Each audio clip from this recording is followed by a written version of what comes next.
आपली वाहिनी गावरान टी व्ही या चॅनलकडून या मराठी भावांचा सर्वांना मानाचा जय जिजाऊ जय शिवराय.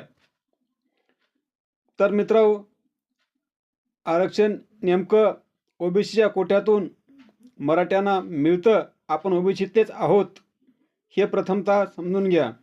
ज्यांना ज्यांना वाटतं, ज्या ओबीसींच्या काहीच समाजकंटकांना, ज्या अज्ञात लोकांना वाटतं की ओबीसीला धक्का लागतोय, न लागता द्या.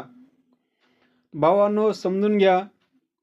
लोकसंख्येच्या जातीय गणनेनुसार तुम्हाला ओबीसीच्या कोट्यातून दिलेलं आरक्षण एकूण लोकसंख्येच्या 50% आहे.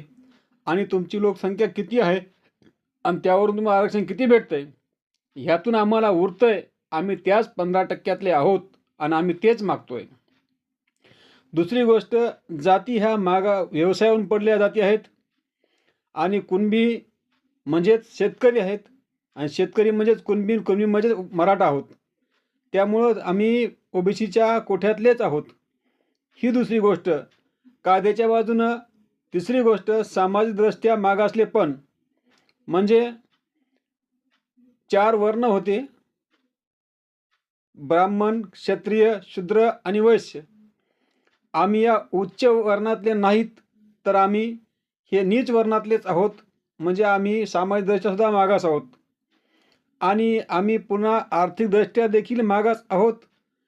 जो समाज एकूण लोकसंख्येच्या 70%च्या वर गरिबीच्या रेषेखाली असतो, तो समाज म्हणजे मराठा. आम्ही एकूण 80% मागास आहोत.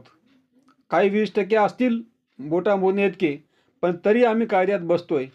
त्यामुळंच आम्ही सांगतोय की मराठी हे ओबीसीतलेच आहेत आणि ओबीसीच्या 50%च्या आतच ते बसतात.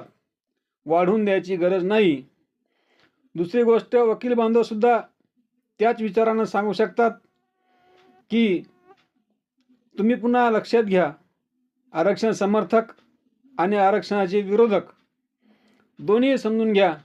काहींना वाटतंय महाज्ञानी आहेत आमच्यापेक्षा, मी तर काहीच नाही.